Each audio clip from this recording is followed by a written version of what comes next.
abstração, naquela época falaram que somente as próximas gerações seriam capazes de estar compreendendo porque elas seriam ensinadas nesse mundo. Então, tipo, pelo que eu compreendi, né, pela educação, é que, na verdade, deveria ensinar as próximas gerações já a física moderna. E as crianças iriam construindo uma abstração, né, intuitiva sobre esse mundo mais complexo da física moderna, e assim elas iriam conseguir desenvolver uma compreensão que quem foi ensinado, né, desde criança para a física clássica fica nesse impasse quando se choca com a física moderna, que é exatamente o mesmo choque do pessoal da época do Einstein. Então, essa seria uma longa conversa, tá?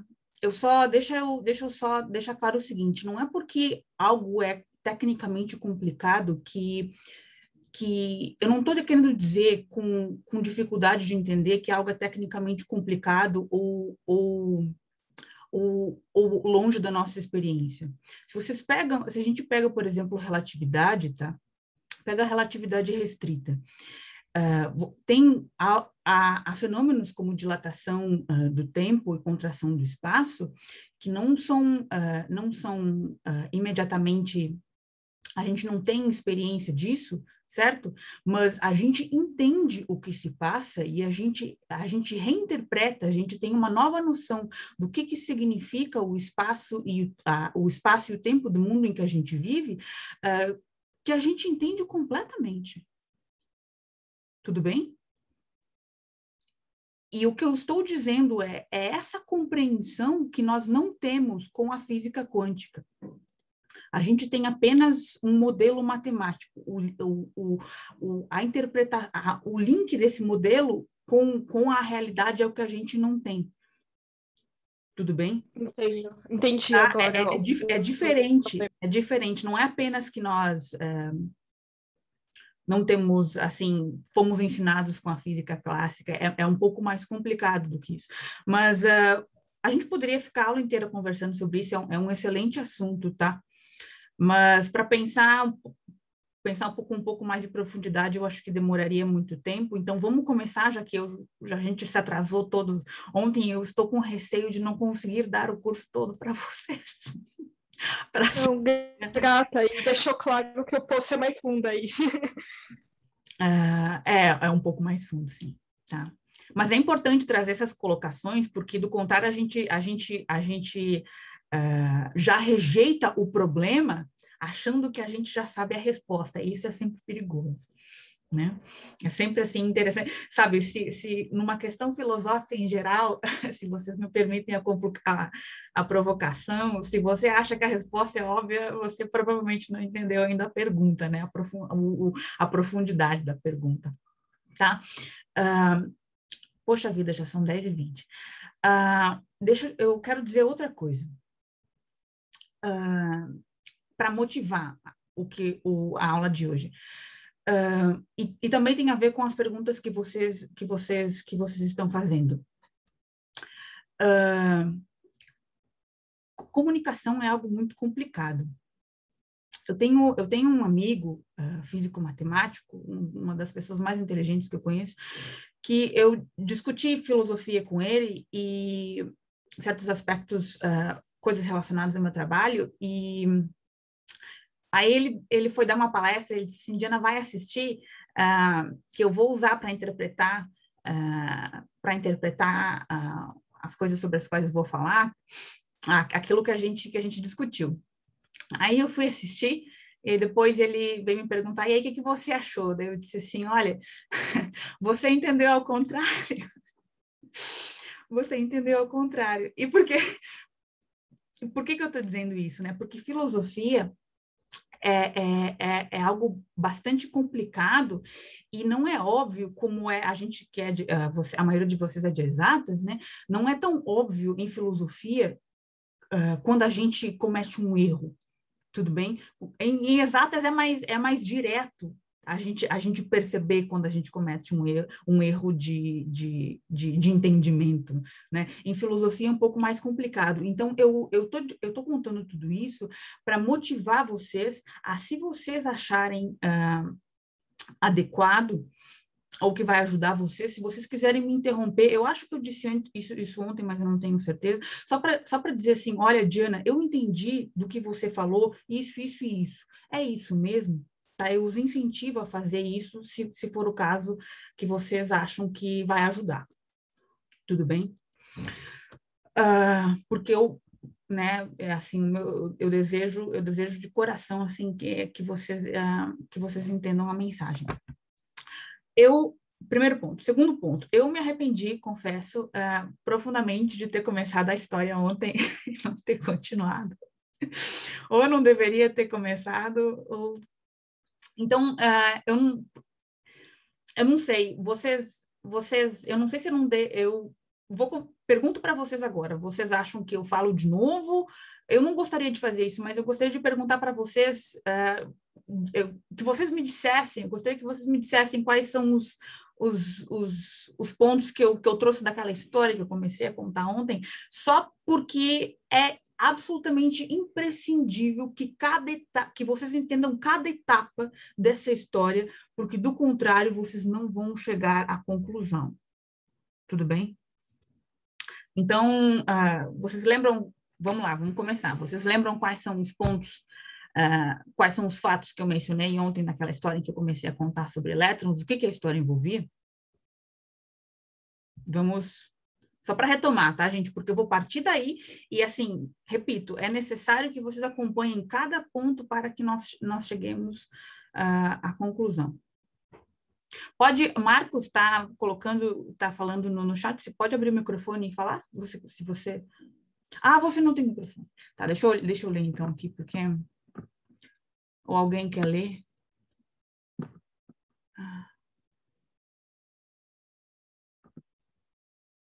Júlio, é um fato experimental que existem grandezas incompatíveis. Uhum. A senhora estava falando de quando uma medida, o resultado não se altera depois da medida. Sim, tá. Mas vamos...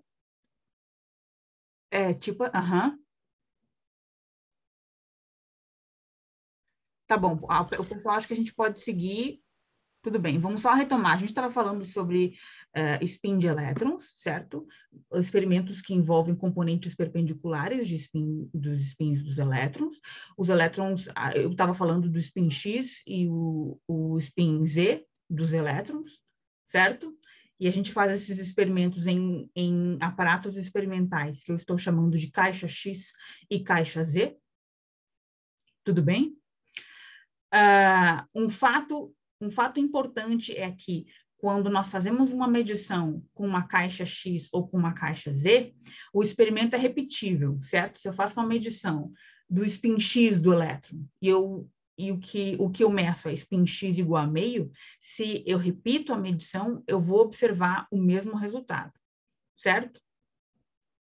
E aí tinha o lance dos observáveis incompatíveis.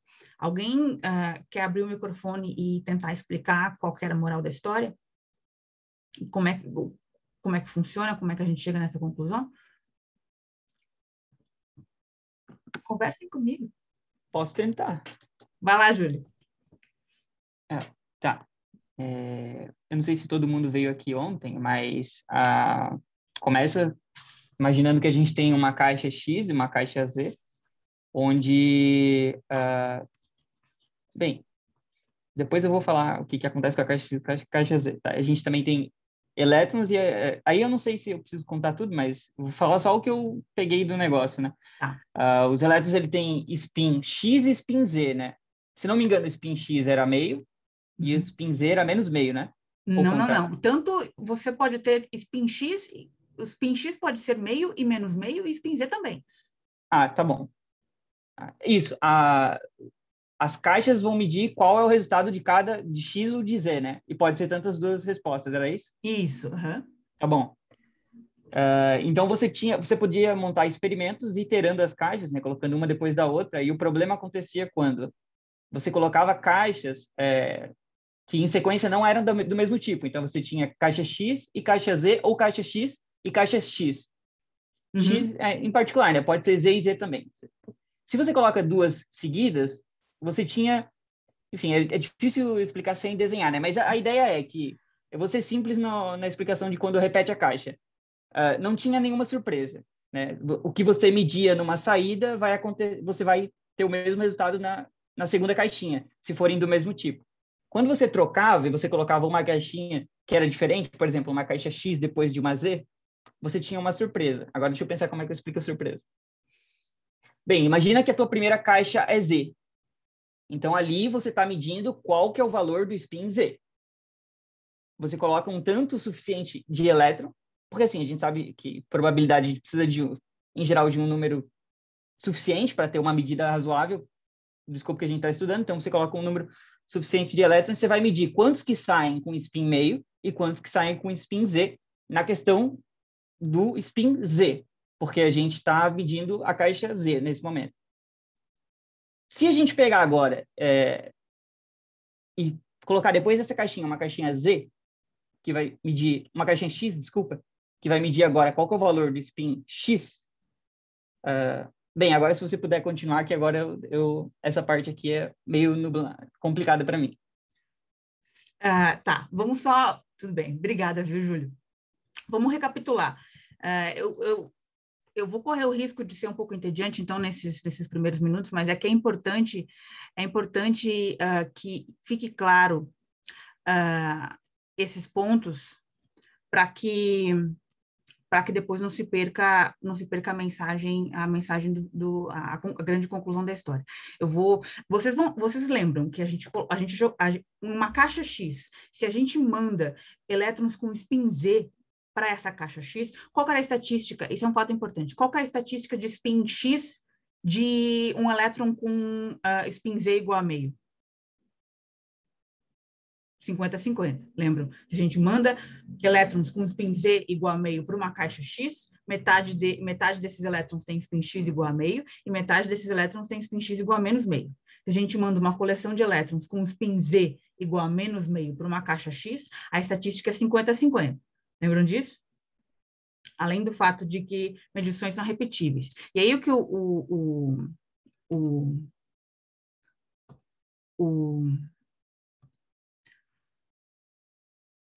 Júlio estava contando agora, vou só repetir esse último fato. Gente, eu sou um pouco atrapalhada com essas coisas aqui. É o seguinte, vocês estão enxergando a minha tela? Sim? Sim. Tá. Só recapitulando essa parte dos observáveis, dos resultados das propriedades incompatíveis, né? Se a gente tem uma caixa aqui,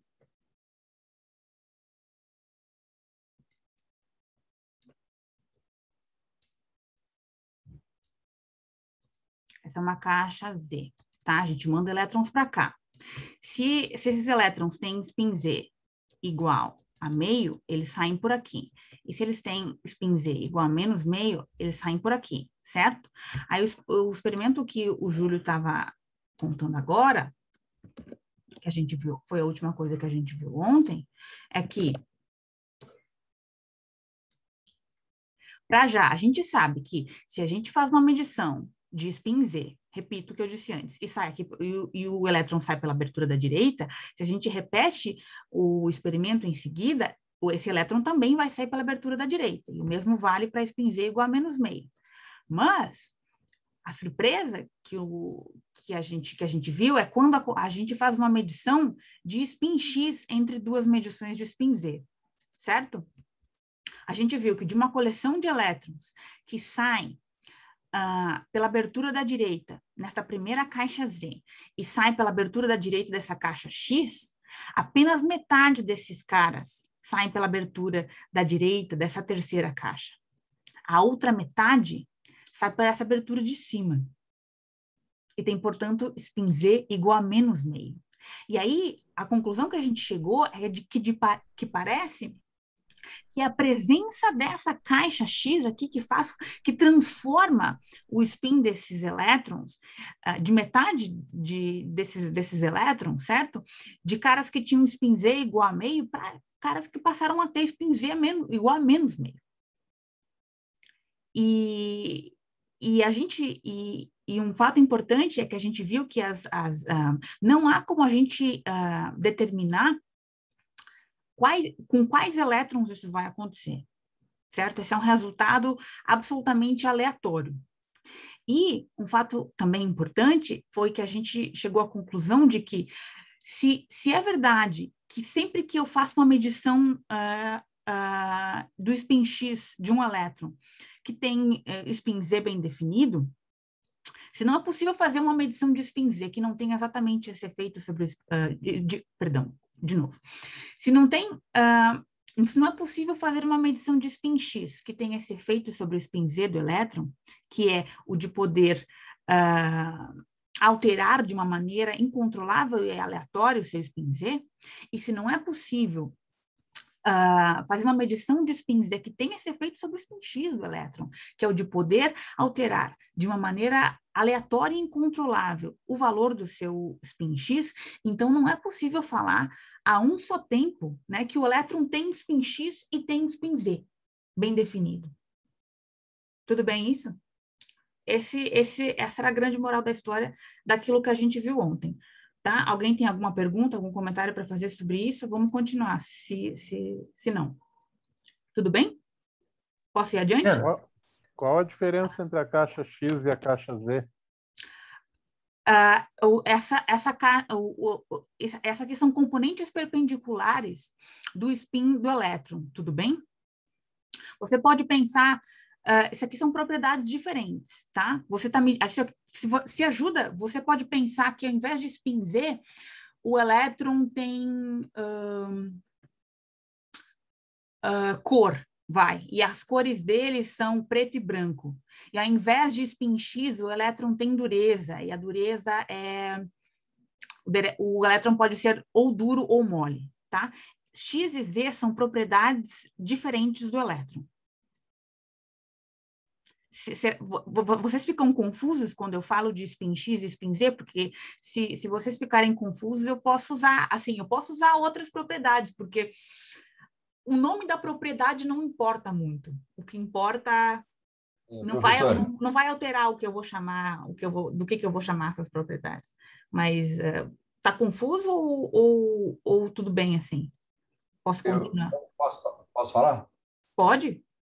Eu acho que, em princípio, é aceitar e tentar entender depois com um pouco mais de profundidade, porque acho que está um pouco dentro da própria filosofia do que nós estamos vendo, né? Que é tão minúsculo que a compreensão fica um pouco difícil, talvez. Aqui essa dificuldade não deve entrar. Então, a minha preocupação é só se você se fica confuso quando eu falo quando eu falo de meio e menos meio e X e Z. Eu estou, assim, agora eu fiquei até um pouco preocupada. Vocês não deixem as dúvidas de vocês, assim, para trás, coloquem elas, assim, debaixo do tapete, porque é mecânica quântica e não dá para entender, tem que ficar tudo bem entendido. Ao menos nessa descrição do experimento não deve ter dificuldade. Vocês querem que eu chame essas caixas de outra coisa e o meio e menos meio de outra coisa? Eu posso fazer isso. Posso falar de novo? Pode. Para mim está claro como que funciona a passagem do elétron pelas diversas e mudar de propriedade. Então tá bom. O que não está claro para mim, eu não sei para os outros, é exatamente o que significa essa propriedade. Tudo bem, você falou duro ou mole, branco ou preto, né? Agora, é necessário que a gente entenda exatamente o que é essa propriedade em si? Não é necessário que você entenda o que é essa propriedade. Qualquer outro par de propriedades do elétron também, quer dizer, qualquer outra não, mas há várias outras propriedades quânticas que funcionariam tão bem quanto, por isso que seria muito fácil falar de elétron branco e preto e elétron duro e mole, que o argumento seria o mesmo. Tá? Para mim tá bom. Tá bom. Então, ó, tá, o pessoal está falando aqui, tudo bem usar o spin. Então, vamos lá. Continuemos. Professora, só uma última pergunta. Eu entendi ali a questão do Quem tá falando? experimento. Quem tá falando? É Ismael. Oi, Ismael, diga. Oi. Só para finalizar, o que é incompatível é a primeira medida em D com a segunda? Eu não entendi o que quer dizer com incompatível. Essas propriedades, porque veja, se... eu vou repetir, tá? Se não é possível você medir o spin X do elétron sem que você altere o seu valor de spin Z, sem que você possa alterar o seu valor de spin Z. E se não é possível medir o spin Z do elétron sem que você possa alterar de uma maneira que não dá para controlar o seu valor de spin X, então você não pode dizer que a um só tempo o elétron tem spin X e spin Z bem definido. Entende? Porque você medir pode alterar de uma maneira incontrolável. Você medir uma propriedade pode alterar de uma maneira incontrolável o valor da outra propriedade. Perfeito, isso eu entendo. Eu não entendo a palavra incompatível, eu não tinha... Nos meus estudos eu não lembro dela, por isso que eu estou perguntando. A gente, quando este é o caso, tá? Para essas propriedades, a gente diz que essas propriedades são incompatíveis. Certo, É a palavra então as propriedades são incompatíveis. Isso. Ok. Tudo bem? Então, tá? Tudo bem. Continue. Professora, eu tenho uma dúvida. Tá. Eu posso falar em termos de preto e branco e duro e mole? Pode. Tá bom. Então, primeiro, eu tenho um feixe de elétrons que vai passar por essa caixa Z, Uhum. que se ele passa, se o meu resultado sai ali na linha horizontal, ele é preto. Tá. E na linha vertical, ele é branco. Uhum. Beleza. E aí, ainda nessa primeira caixa, quando o meu resultado sai ali na cor preta, significa o seguinte, que a minha caixa já me deu o resultado e aquele resultado é definitivo. Olha, esse feixe, quando passou por essa caixa, é preto. Pronto.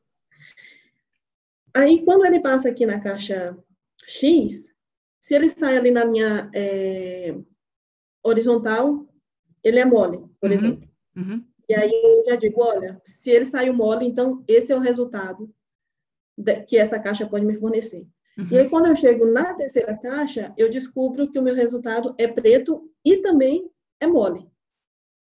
Então, o problema que a senhora quer falar é que, justamente por eu ter esse conjunto de resultados agora, né, esses dois resultados ao mesmo tempo, significa que, olha, então aquele resultado que saiu da segunda caixa, eu não posso garantir que ele de fato era mole.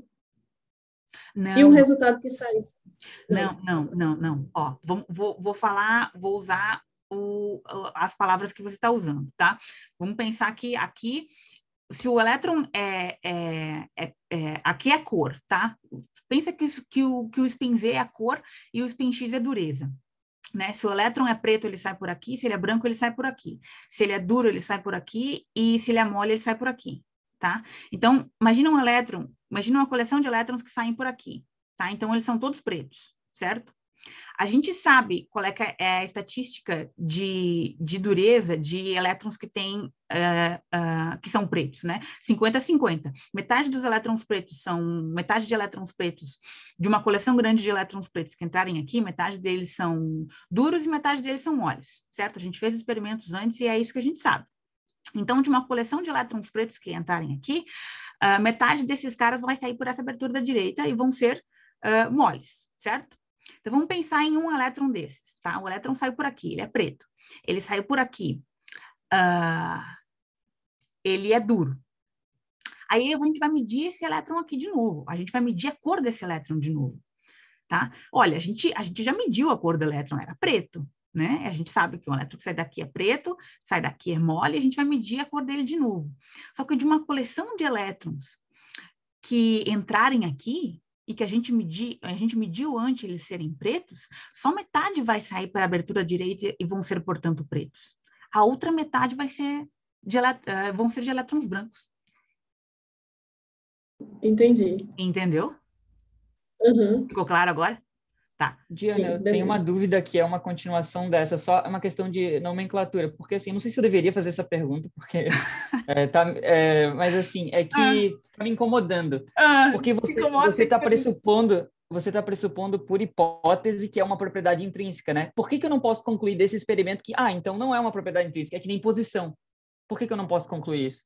Então, na verdade, entendeu? Daí a analogia que a gente está usando, pensando em cor, em mole, duro, seria errada, não está modelando bem não está sendo uma boa analogia, porque não seriam propriedades intrínsecas, que nem massa. Por exemplo, eu não digo que o elétron, que algo tem que está com uma certa massa, eu digo que tem aquela massa ou não, né? Porque é Sim, intrínseco. Mas sim. por que que eu não posso concluir desse experimento? Então a gente tinha entendido errado, não são propriedades intrínsecas. É Por que que que a gente está mantendo essa hipótese? velocidade é uma propriedade dinâmica, né? E o spin não é, tá? O spin não é. Spin é uma propriedade intrínseca do elétron, como a sua massa, como a sua carga. Tudo bem? O que a gente está vendo é que a gente não pode. A moral dessa história é de que parece que essas propriedades não é algo que intrínseco como é uma massa. E é isso que é Tá, estranho. tá. É isso que é Tá. estranho. Parece Mas que então eu posso dizer que tem spin ou está com aquele spin? a gente diz que ele tem spin. Ai, meu Deus. Tipo, então ele tem spin meio ou ele está com spin meio no componente Z, por exemplo? Como é que eu falo isso? Vamos fazer assim, vamos chegar ao final do experimento, e aí, se você quiser, a gente pode debater nomenclatura um pouco com mais fatos, e daí, portanto, com mais propriedade, pode ser? Entendi, ok. Tá? Vai ficar melhor. Diana, Tá, vamos continuar. Diana, Oi, quem está falando? Joaquim. Oi, Joaquim. Assim, se você precisar seguir a discussão, pode passar essa dúvida, não tem problema não. Mas eu fico meio incomodado com essa nomenclatura, essa analogia de dureza branco, porque na verdade acaba que é uma propriedade que é a mesma, né, que é o momento magnético. Não acaba que você perde muito, talvez em nível filosófico até, quando você faz essa distinção como coisas diferentes. Não entendi. Você está incomodado com o quê? Não, foi só para título de ilustração. Eu só falei de, assim, o nome que a gente está dando às coisas não importa muito. É só isso. É só porque, assim, eu tenho a impressão de que, meu entendimento é de que o spin é um momento magnético intrínseco. Sim. Na verdade, você está medindo esse mesmo momento magnético em direções diferentes. Sim. Eu tenho a impressão de quando você fala que uma coisa é branca, uma coisa é a cor, outra coisa é a dureza, você faz uma distinção que talvez não seja muito justa. Mas não se atente a isso, não. É só os nomes das coisas. Não dê mais peso a esses nomes do que. Tudo bem? É só para, assim, por facilidade, porque para quem não é da física, a gente falar de spin, o cérebro assim já não consegue receber com tanta facilidade a informação, e aí ajuda. Tudo bem? É só isso. Tá bom. Tá bom? Beleza. Então vamos continuar. Obrigado. De nada. Então vamos continuar. Vamos fazer um experimento mais sofisticado. Funciona assim. Eu vou colocar aqui, nesse canto inferior esquerdo,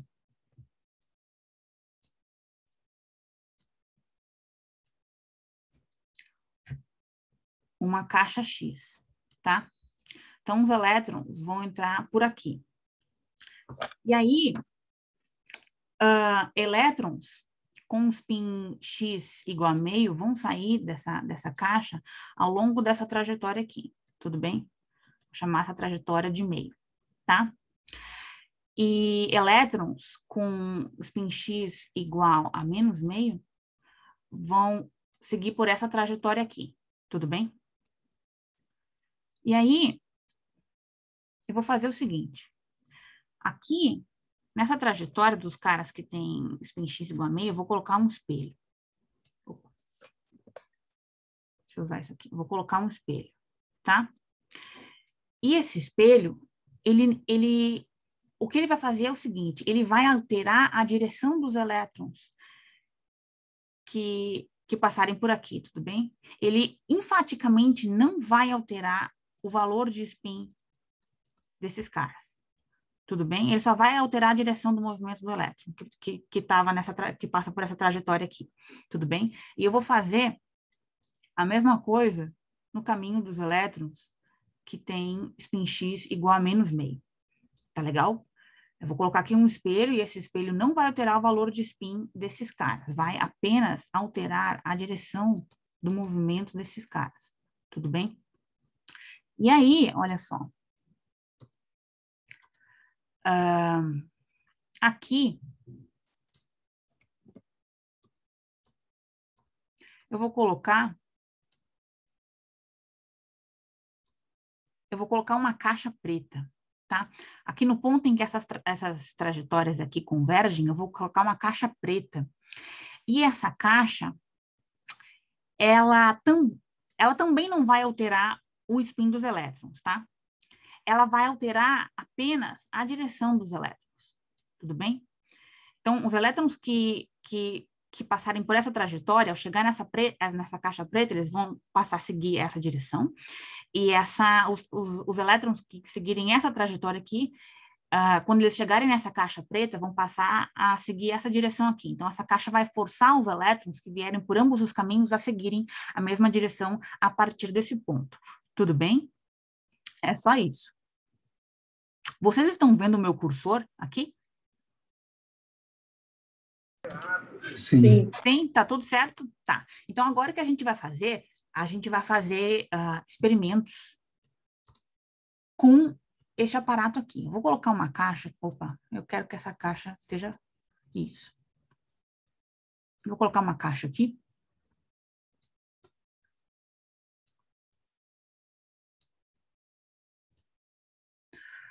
Então, os elétrons que saírem dessa caixa preta aqui vão entrar em uma outra caixa aqui, tá?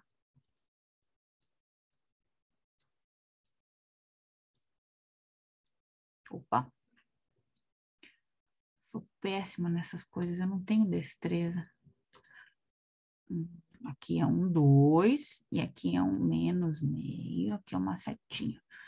Uma setinha. Então, vamos pensar primeiro que aqui é uma caixa X também, tá? Então, olha só. Imagine que a gente manda uma coleção de elétrons com um spin X igual a meio nessa caixa aqui. O que a gente espera que aconteça? Né? Bom, os elétrons têm spin X igual a meio, então esses caras vão seguir este caminho aqui. Chegando aqui, eles vão entrar nessa caixa X, e aí eles vão sair pela abertura da direita. É isso que a gente espera, certo? A gente faz o experimento, e é isso que acontece, tá? Agora, se a gente manda uma coleção de elétrons que tem spin X igual a menos meio para essa caixa X aqui, e aí a gente mede depois o spin X dele de novo, o que a gente espera que aconteça? Bom, a gente espera que esses caras sigam essa trajetória aqui, né? E aí, chegando aqui, a gente espera medir esses caras nessa trajetória aqui. A gente espera que eles saiam para essa abertura de cima. A gente espera isso, a gente faz o experimento, e é exatamente isso que acontece, tá? Mas agora, imagine que a gente coloque aqui uma caixa Z, tá? Aí a gente vai mandar para essa caixa X aqui uma coleção de elétrons que tem spin Z igual a meio. Olha, a gente sabe qual é que é a estatística de spin X de elétrons que tem spin Z igual a meio, certo? A gente viu isso antes, é 50-50. Certo? Então, a gente espera que de uma coleção de elétrons que entra nessa caixa X aqui, esses elétrons têm spin Z igual a meio, metade desses caras vão seguir essa trajetória aqui e metade dos caras vai seguir essa trajetória aqui, certo? Considere os caras que vão seguir essa trajetória aqui, tá? Essa trajetória X igual a meio. Bom, não há nada no caminho desses caras que altere o seu spin, certo? O espelho não altera o spin, essa caixa preta não altera o spin. Então, e a gente sabe qual é a estatística de spin Z de elétrons que tem spin X igual a meio. É 50-50, certo? Então, a gente espera, me acompanhem, olha só, a gente espera que de todos os caras que seguem esse caminho aqui, metade deles vai sair pela abertura da direita e metade deles vai sair pela abertura de cima, certo? Porque essa é a estatística de spin Z de caras que têm spin X igual a meio. E o mesmo vale para os caras que seguirem essa trajetória aqui de cima, certo? Os caras que têm spin X igual a meio, não tem nada no caminho desses caras que vai alterar o seu valor de spin. E a estatística de spin Z de elétrons que tem spin X igual a meio, a gente sabe, a gente fez medições antes, várias medições, e a gente sabe que a estatística de spin Z desses caras é 50-50. Então, em última instância, o que a gente espera é que, de todos os caras que tem, que entrarem nessa caixa X aqui, que tem spin Z igual a meio, a gente espera que metade saia dessa caixa Z aqui pela abertura da direita, e tem, portanto, spin Z igual a meio, e metade saia pela abertura de cima, certo? E tem spin Z igual a menos meio. É isso que a gente espera, dado as nossas experiências anteriores. Aí a gente faz o experimento. Só que não é isso que acontece. Tá? De uma coleção de elétrons que tem spin Z igual a meio, que entra nessa caixa X, 100% sai dessa caixa Z aqui com spin Z igual a meio. E aí, você olha para esse negócio e pensa, mas que diabos pode estar acontecendo, né? Isso parece contradizer aquilo que as nossas experiências anteriores. Vamos então fazer um outro experimento para a gente tentar entender melhor o que se passa. Vamos colocar... Diana, por gentileza, eu não sei se você trocou X ou Y no momento que você explicou, mas me deu um tilt. Só pode repetir o que acontece quando... Não, o que acontece você falou, mas o que acontece? Um feixe de elétrons que tem spin X e depois que chega lá... Só para repetir essa última partezinha aqui, por gentileza. Tá. Sim. Você lembra que a gente fez experiências antes e a gente sabe que a estatística de spin Z de elétrons que tem spin X igual a meio é 50-50. Você lembra disso? Correto. Tá? E elétrons que têm spin X igual a menos meio é 50-50. Ok. Sim? E a gente sabe que elétrons que têm spin Z igual a meio têm estatística de spin X de 50-50. Sim? Sim, ok. Tá, okay. então a gente manda uma coleção de elétrons que tem spin Z igual a meio para essa caixa X. A gente espera que metade vai por esse caminho aqui, porque a gente sabe que os elétrons têm spin Z igual a meio, então a estatística de spin, a gente mandando eles para uma caixa X, metade vai sair por aqui, metade vai sair por aqui, de uma grande coleção deles, certo? Ok. E os caras que vão por aqui têm estatística de spin Z 50-50. Os caras que vão por aqui têm estatística de spin Z de 50-50. Então, a gente espera que de todos os caras que entrarem aqui, que tem spin Z igual a meio, metade deles vai sair por aqui, metade deles vai sair por aqui. Sim? Ok. Tá? Só que isso não acontece. O que acontece é que todos vão sair por um lado só. Todos os caras que têm spin Z igual a meio, que entrarem aqui, que entraram aqui, saem daqui com spin Z igual a meio.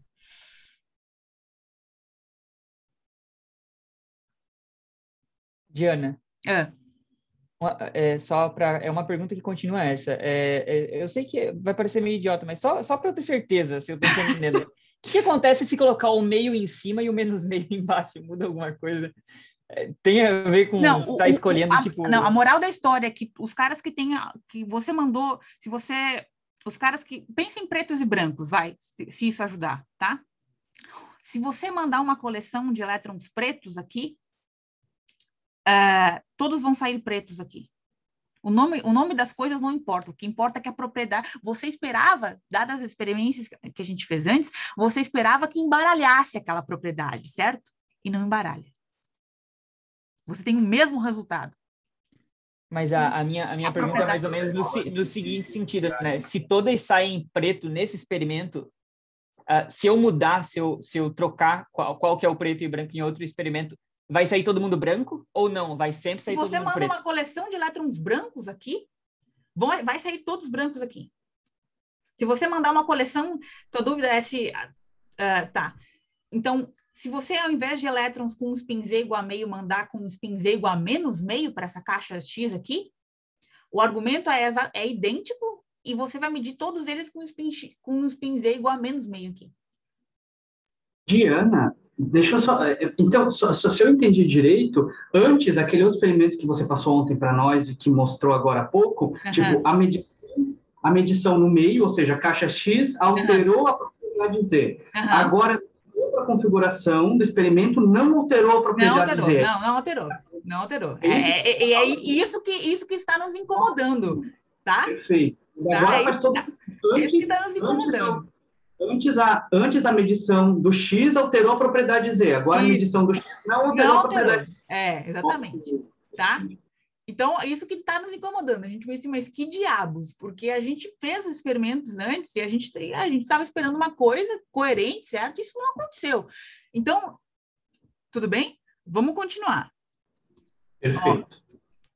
Então, para a gente tentar entender melhor o que está acontecendo, eu vou colocar nesse caminho aqui, ó,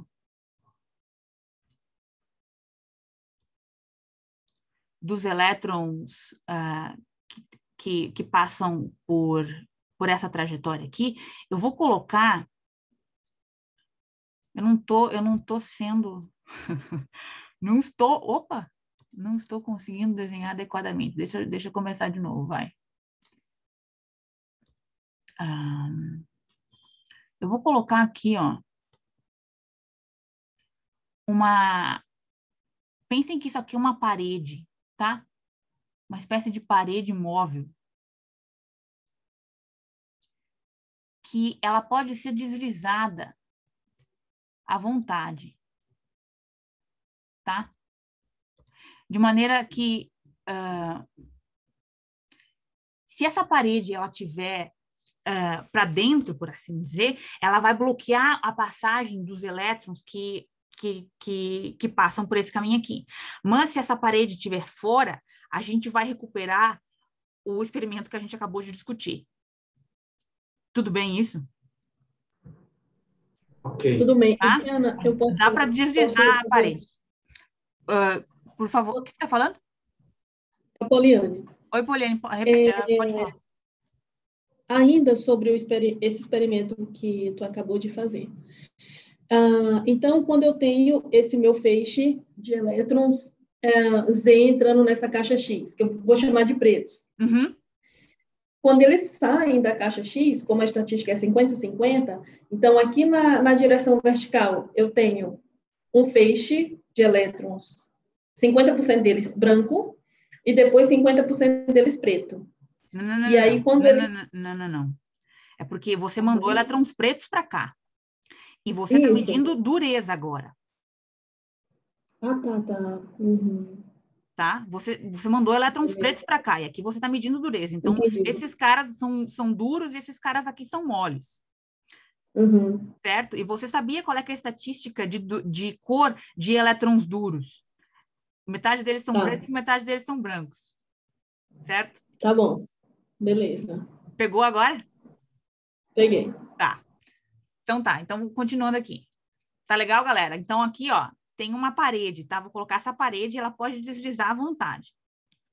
Vamos considerar o que a gente espera que vai acontecer com o elétron, com um experimento com elétrons de spin Z igual a meio, quando essa parede tá para dentro, tá? Para já, a gente espera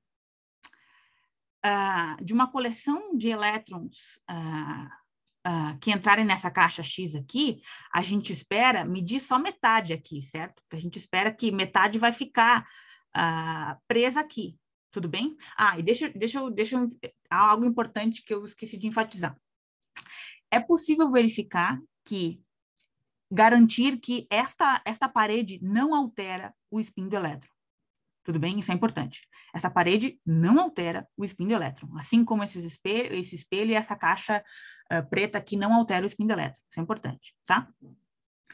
Retomando. Então, a gente espera vou repetir. A gente espera de uma coleção de elétrons que entra nessa caixa X aqui, a gente vai conseguir medir apenas metade dessa coleção aqui, certo? Porque metade vai ficar presa aqui, certo? Agora, olha só. E qual é que vai ser o spin Z desses elétrons? No experimento que a gente fez antes, a gente viu que todos os elétrons que entraram nesta caixa X aqui, que tinham um spin Z igual a meio, todos eles saíram com um spin Z igual a meio aqui, certo? E daí a gente conclui que todos os caras que seguiram essa trajetória aqui e todos os caras que seguiram essa trajetória aqui tinham um spin Z igual a meio, certo? Porque a gente mediu todos com spin Z igual a meio aqui. Então, os caras que passaram por aqui, os caras que passaram aqui têm spin Z igual a meio. Resumindo, a gente espera que de uma coleção de elétrons com spin Z igual a meio que entra nessa caixa X, a gente vai medir só metade dessa coleção total aqui e todos eles vão ter spin Z igual a meio. Tudo bem? É isso que a gente espera. A gente faz o experimento. Como a gente anteviu, só metade de uma coleção de elétrons com spin Z igual a meio chega aqui, tá? A gente só mede metade dos elétrons da coleção de elétrons que a gente mandou para cá, tá? Metade fica presa. Só que eles não têm todos. Pelo menos isso. Só que eles não têm todos. Eles não têm todos spin Z igual a meio. Metade tem spin Z igual a meio e metade tem spin Z igual a menos meio. E aí a gente pensa, mas aí a gente está com um problema, porque vamos pensar na situação em que essa parede aqui estava para fora, tá? Por onde foi o elétron? Tenho que deixar claro. O mesmo resultado acontece se a gente colocar essa parede no caminho dos elétrons com um spin X igual a meio, tudo bem? A gente obtém o mesmo resultado. Mas vamos pensar, então, agora, no caso em que a parede está para fora. Por onde foi o elétron? Será que ele foi por aqui?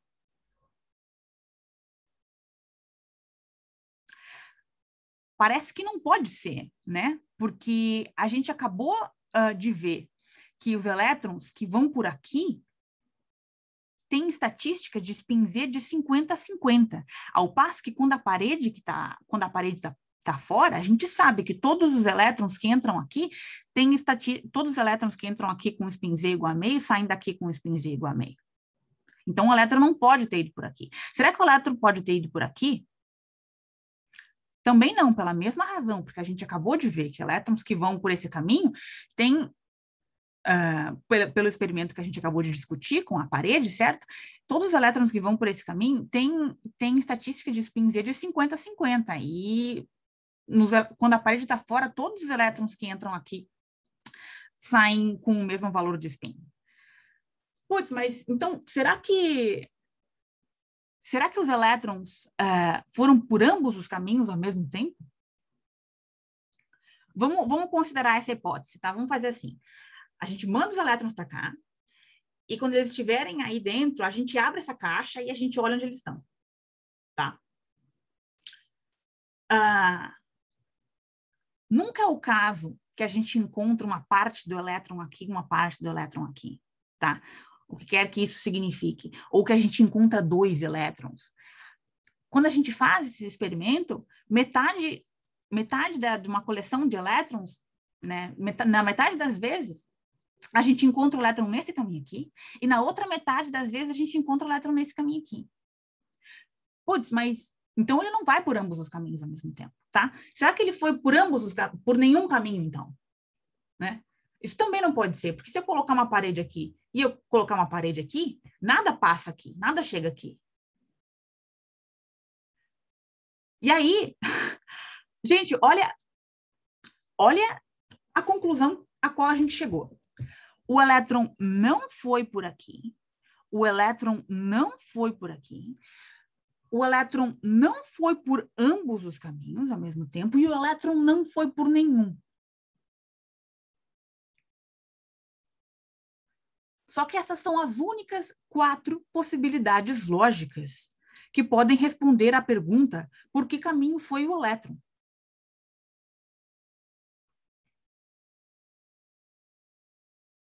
Então, parece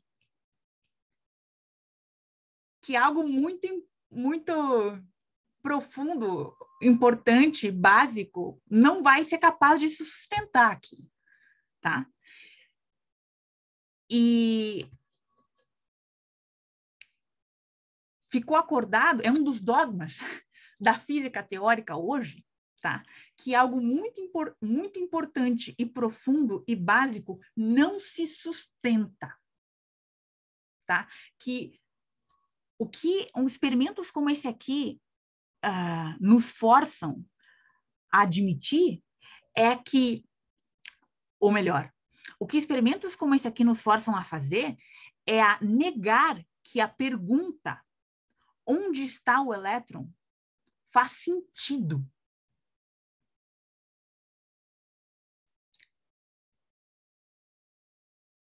Eu preciso que vocês pensem nisso que eu acabei de dizer agora, porque isso aqui é muito profundo, tá? Veja, perguntar onde está o elétron quando ele está num aparato como esse aqui, a ideia é que isso é tão absurdo quanto perguntar se o número 5 está dormindo. É um erro de linguagem. Tudo bem? Porque o que se diz tipicamente sobre elétrons, tá? Quando eles estão em situações como nesse experimento aqui, não é que ele vai por esse caminho aqui, ou por esse caminho aqui, ou por ambos os caminhos, ou por nenhum. Não é isto. É que não há um fato na realidade, veja, não há um fato na realidade que corresponda à posição do elétron. Veja, não é que a gente não sabe qual é que esse fato é. É que o fato não existe.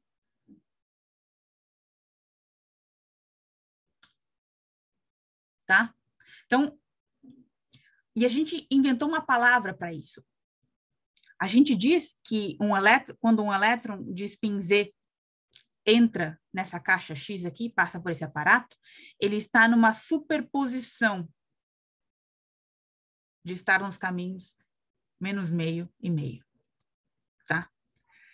E o que essa palavra superposição significa, a gente não sabe. A gente sabe que não significa vai por um caminho, ou por outro, ou por ambos, ou por nenhum. Não significa isso, tá? Mas o que isso significa a gente não sabe. E aí, vamos levar o raciocínio adiante, tá? Vamos pensar no que isso implica. A gente sabe que elétrons saem. Eu acho que até que eu posso parar de compartilhar a tela aqui. Diana, antes de você parar rapidinho, eu queria perguntar só um ponto inicial, né? Qual foi o argumento, a inferência que você fez para começar a questionar por qual caminho ele fez? Qual foi o ponto, só para eu me lembrar? Onde que você parou e pensar por qual caminho ele fez? Por que você queria saber isso?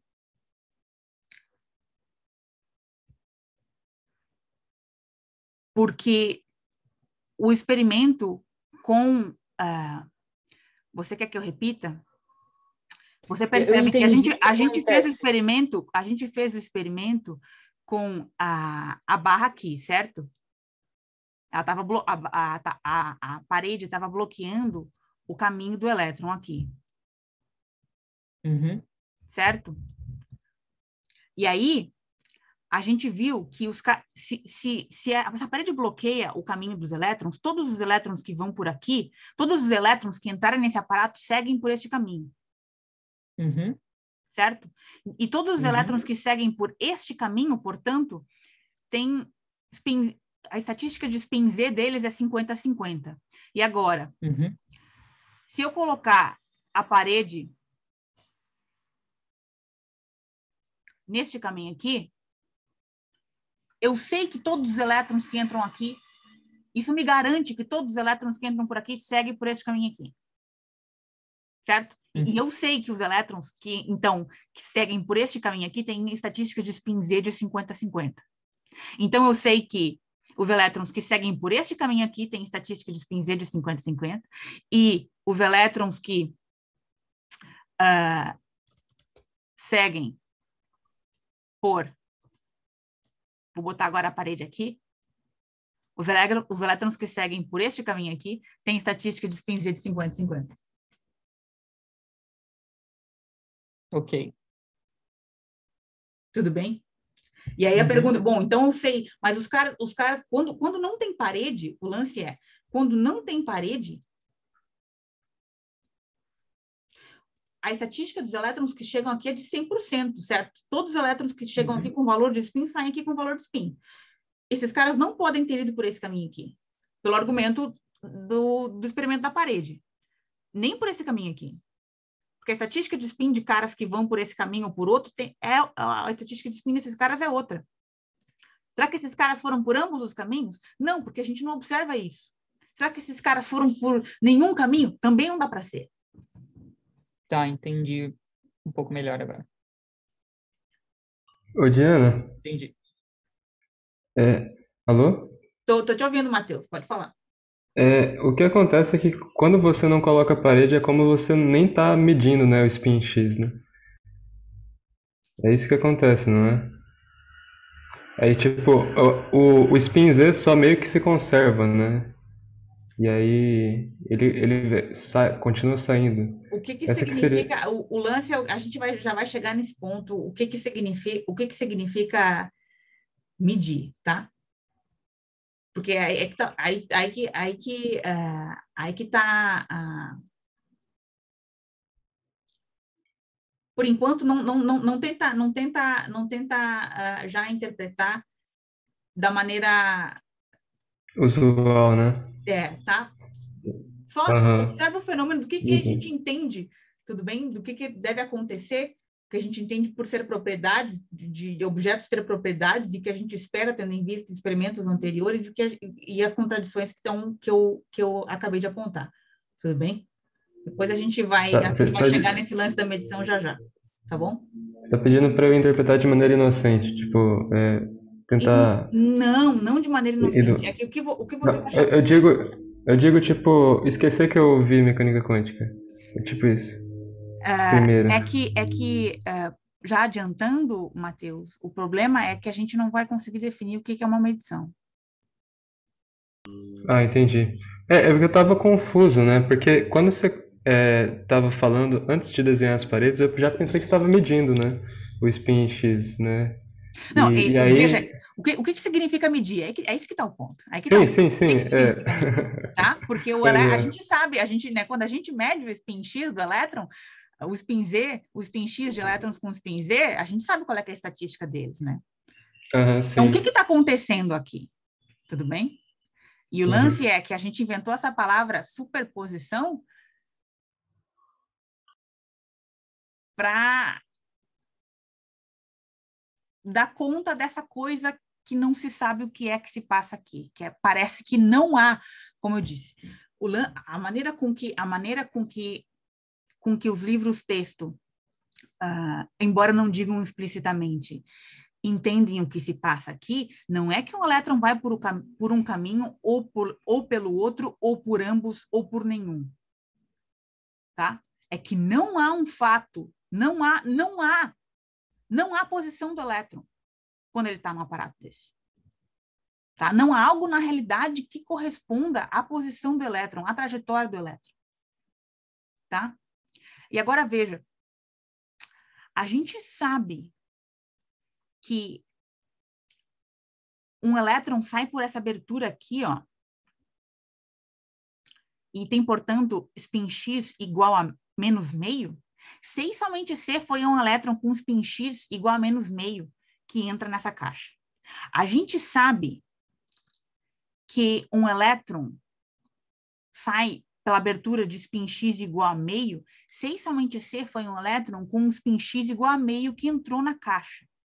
Spin Z, tu tá falando que entra com Spin Z X. na caixa X, né? Spin x. Tá, Spin X na caixa X. Spin x na caixa X, exatamente. Tá. Tá? Quando um elétron com um spin Z igual a meio entra numa caixa X, ele não sai por... Olha, é isso que eu quero que vocês tenham que entender. Quando um elétron com um spin Z igual a meio entra numa caixa X, ele não sai pela abertura X igual a meio, nem pela abertura X igual a menos... Perdão, de novo. Me embaralhei aqui com as palavras. Quando um elétron com spin Z igual a meio entra numa caixa X, ele não sai pela abertura X igual a meio, nem pela abertura X igual a menos meio, nem por ambas, nem nenhuma.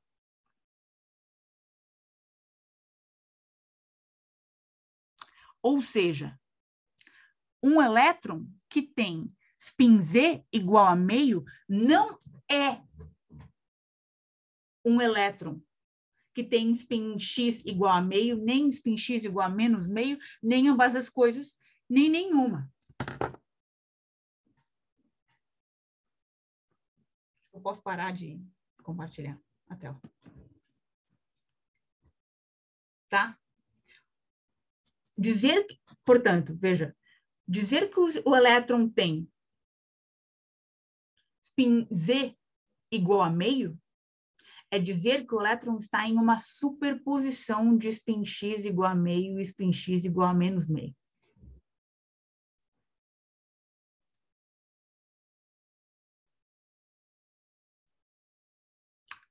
Então, lembra que eu disse antes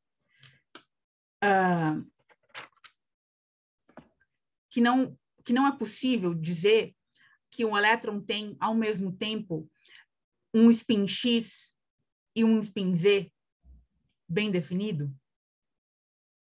Lembra quando a gente fez aqueles experimentos das 3 caixas, que eu disse que não é possível dizer que, ao mesmo tempo, o elétron tem esse valor de spin X e esse valor de spin Z? Olha, por quê? Quando um elétron tem spin Z igual a meio, ele não tem spin X igual a meio, nem spin X igual a menos meio, nem ambas as coisas e nem nenhuma.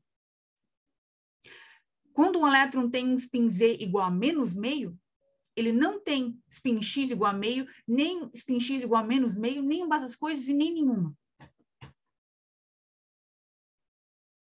E quando o elétron tem spin X igual a meio, ele não tem spin Z igual a meio, nem spin Z igual a menos meio, nem ambas as coisas, nem nenhuma.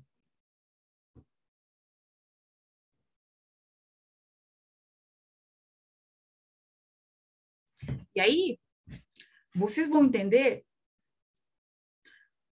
por que parece ser o caso que, quando a gente faz um experimento, os resultados dos experimentos com caixas X e caixa Z parece sempre ser uma questão de probabilidade.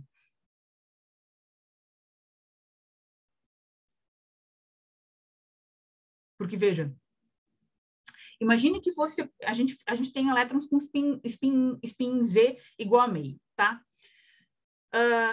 Imagina que fosse ser possível fazer o seguinte, dizer assim, olha, esse elétron eu tenho esse elétron com spin Z igual a meio e vou fazer uma medição E essa medição vai dar, com certeza, uma medição de spin X, e a medição de spin X será, com certeza, X igual a meio. Ou imagina que eu tenho esse elétron, então, que tem spin Z igual a meio, eu vou dizer assim, olha, com certeza, uma medição de spin X vai dar spin X igual a menos meio.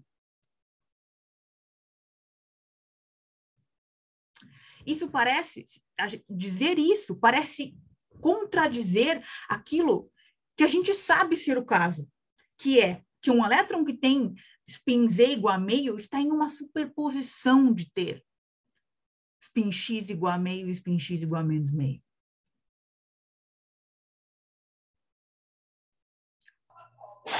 Tudo bem?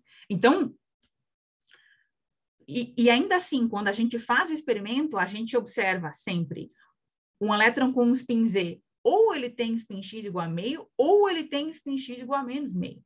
Então, parece ser o caso que esses resultados de experimentos têm que ser uma questão de probabilidade. E, olha, não obstante a violência que isso faz com a nossa visão de mundo, porque isso mexe com aquilo que a gente entende ser real. O que significa algo ser uma partícula? O que algo significa, sabe, ser matéria? Não obstante isso, um algoritmo foi desenvolvido que prediz o que vai acontecer, qual vai ser os resultados dos experimentos quando os elétrons estão em aparatos como esses. Na verdade, quando elétrons estão em quaisquer situações físicas. Na verdade, quando esse algoritmo consegue predizer qual que vai ser o comportamento de quaisquer sistemas físicos em quaisquer circunstâncias, tá? Quando que essas superposições vão aparecer, quando que elas vão desaparecer, tá? E esse algoritmo é a estrutura formal nos termos da qual toda a atividade da física teórica praticamente hoje se dá. E o nome desse algoritmo é mecânica quântica. Tudo bem isso? E o que a gente vai fazer agora é construir esse algoritmo. Tudo bem? Mas alguém quer fazer alguma pergunta antes da gente começar essa nova etapa? Diana, é o Emílio. Oi, Emílio. Ali na primeira entrada ali vai entrar um feixe de elétrons, correto? Você quer que eu compartilhe a tela de novo para a gente conseguir se localizar? Não precisa, é bem rápido assim, ó. Tá. O feixe vai entrar ali pela primeira caixa, certo? Tá, caixa X. Digamos que aquilo ali é um feixe de elétrons com as mesmas características. Uhum. Aí você vai dividir eles ao meio. Uhum. A caixa X está dividindo eles ao meio. Não, veja, a gente não está mandando, a gente está mandando um elétron por vez, tá? Não é um feixe. É um elétron por vez. É um de cada vez. Um de cada vez. Tá, então aí tá quando eu falo experimento, é uma coleção grande de experimentos, tudo bem? Okay. O resultado é estatístico. Tá, então ok. O primeiro foi para em frente, o outro seguiu para cima. Certo? Os terceiros seguiu em frente, o quarto seguiu em frente, 50% vai seguir em frente, 50% vai seguir para cima. 90 graus. Não é isso? Em qual experimento? Na primeira caixinha ali, o feixe está entrando na primeira, no X. Não vai dividir 50% para em frente e 50% para cima, que nem estava no conclusão que a gente acabou de chegar é que ele não vai por um caminho, nem por outro, nem por ambos, nem por nenhum. Não foi isso? Não, é só a primeira caixinha. Desculpa, a primeira caixinha, mas é na primeira caixinha. A primeira caixinha X, quando você faz o experimento, não vai 50% para frente e 50% para cima? A conclusão a qual a gente chegou agora, se o elétron tem spin Z, é de que não é? A gente começou raciocinando assim, mas a gente acabou de concluir que não é o que acontece, entendeu? Exatamente. Sim, mas eu ainda estou para chegar onde eu quero, ainda estou na anterior. Não vai 50% para um lado e 50% para cima? Mas é nessa primeira caixinha que a gente... Isso. Não é isso? Não, é assim, é tipo, se entrar X, acontece isso, na caixa X. Se entrar um Z na caixa X, aí é que não faz sentido nenhum. Não é isso? eu acho que não tô... Você quer que eu... Você está falando... É só a primeira Mas é na primeira caixinha. É na primeira caixinha. Porque quando a gente está pensando na trajetória do elétron... no pensamento anterior, não dividia, não vinha 50%, não era menos meio e meio. Então, o que como o Júlio falou, a gente de experiências anteriores, a gente tinha essa expectativa, certo? Mas a gente acabou de concluir que assim não é. Para mim chegar no meu raciocínio, eu preciso dessa experiência anterior. Ah, tá, desculpa. Tá bom, tá, continua. Tá? Então, foi 50% para frente e 50% para cima, né? E aí aconteceram outras coisas, tudo bem. Mas qual a probabilidade desses 50% que foram para cima poderem alterar as propriedades dos 50% que foram para frente? Eu digo assim, como eles fazem parte de uma mesma coisa, eles estavam ligados a uma mesma coisa, eles não têm possibilidade de alterar mesmo a distância, mesmo que a distância seja na mecânica quântica, essas distâncias são pequenas, mas eu não me importo com distância. Mas será que esses irmãozinhos que foram para cima e os irmãozinhos que foram em frente, eles não têm alguma capacidade de se comunicar e de se alterar no meio do caminho e aí causar toda essa confusão? Não sei se eu estou colocando uma confusão aqui na aula, peço desculpas, mas eu pensei nisso. Você quer dizer que eles avisariam, como é que é? Um elétron avisa o outro, mas vai um por vez, percebe? Certo, mas eles foram para caminhos diferentes, né? É isso que a gente achava no início, mas a gente acabou de concluir que não. Bom, você percebe que... Como é que você vai falar que os irmãozinhos se comunicam se você está mandando um elétron por vez?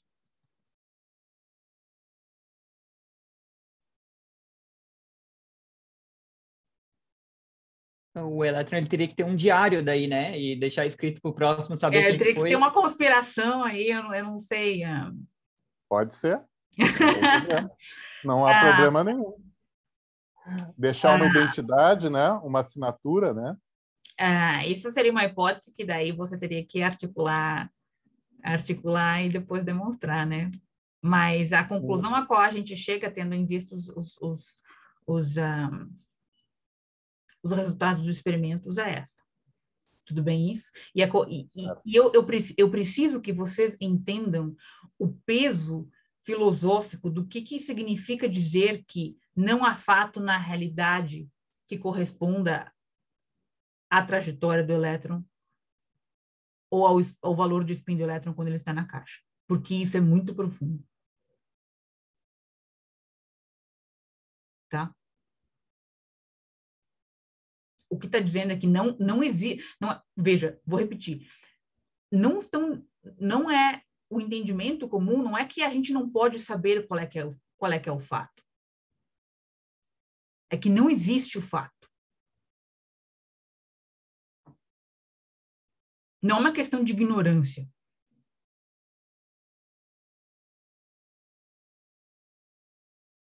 Tá? Não é que a gente não pode saber onde o elétron está, ou coisa assim, é que não existe o fato.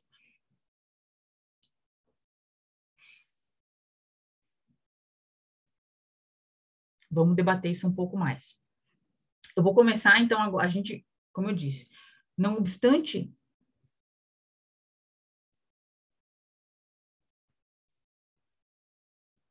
esses resultados, né, a violência que isso faz ao nosso entendimento no mundo em que a gente vive, um algoritmo foi desenvolvido, e o próximo passo agora é discutir, é construir esse algoritmo. Eu quero construir esse algoritmo com vocês. Tudo bem? Vamos começar. Eu tenho meia hora apenas. Alguém quer falar mais alguma coisa? Eu quero só fazer uma pergunta pontual, Diana. Quando eu digo essa coisa, eu vou definir. Então, isso que acontece é superposição. Pera. Só vai. Mas eu acabei de ver um comentário que o Sidney falou. Calma lá, Sidney. Essas coisas não são assim, não. O buraco, depois, desculpa te interromper, Júlia, que me chamou a atenção, assim, eu olhei e me deu um baque que ele falou. Não vamos misturar as coisas. Tá, eu quero que o Matheus Marques fale de localidade antes da gente começar, e eu quero que o moço que falou de variáveis ocultas também manifeste a sua opinião antes da gente começar, porque eu quero que essas coisas, esses preconceitos fiquem claros. Desculpa, Júlio, faz a pergunta. Ok, é uma pergunta pontual. Tá. Eu quero saber, assim, se a questão de quando eu defino coisa de álgebra linear, então vai acontecer superposição, e daí eu digo isso matematicamente, sei lá. O que eu estou falando é que eu não entendo o que acontece, ou que acontece uma nova coisa que é a superposição? Ou que isso é a mesma... eu estou falando a mesma coisa, na verdade. Eu inventei um formalismo que dá conta do que eu não entendo. Assim, como é que eu posso falar? Questão semântica, tipo, o formalismo é como se fosse a contraparte sintática, e a interpretação, eu entender isso na realidade seria a interpretação do formalismo, a questão semântica do formalismo. Quando eu digo que está acontecendo uma superposição, é uma nova coisa, eu estou dizendo que eu não entendo, e aí eu vou tentar lidar com isso que eu não entendo formalmente, ou eu digo, é uma nova coisa no mundo que acontece mesmo, essa superposição. Pelo menos não em tudo, mas até onde a gente chegou. E eu dou esse nome para algo que eu não entendo, até onde a gente foi até agora. Eu dou esse nome para aquela situação em que a propriedade, em que a situação experimental é tal, em que eu sou levada a concluir que não há um fato na realidade que corresponda àquela propriedade. Não há um fato na realidade que corresponda a essa propriedade, ou na nossa interpretação antiga de realidade? Não há... Veja. Não há um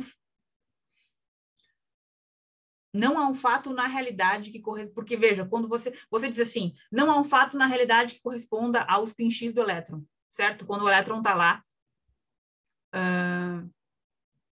dentro daquele aparato. Mas depois você não mediu o spin X do elétron. Quando você mediu o spin X do elétron, vai ter um fato na realidade que corresponde à sua posição. Tá, entendi o que você quer dizer. Tá. Tá, o que é real, você entende. O que é real é aquilo que existe. Eu estou dizendo que não existe. Quando o elétron tem spin Z, não existe um fato que corresponda a ele ter spin X.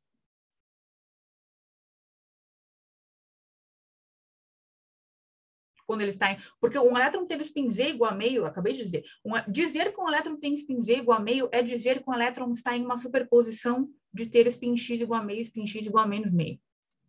Isso significa isso significa que não há um fato na realidade que corresponda ao seu valor de spin X. Quando Era ele isso que eu queria saber, obrigado. Tá? Ficou claríssimo. Obrigado. Tá.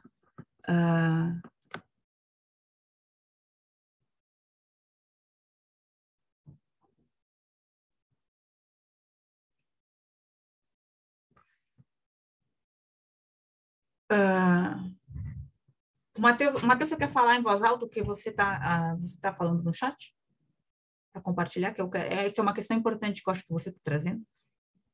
Antes da gente começar. Não, eu não sei muito bem dessas questões de localidade e não localidade. Eu sei que o Sidney falou uma mentira no chat, que foi que variáveis ocultas a gente provou que não existem, né? Não pode acontecer teoria de variáveis ocultas.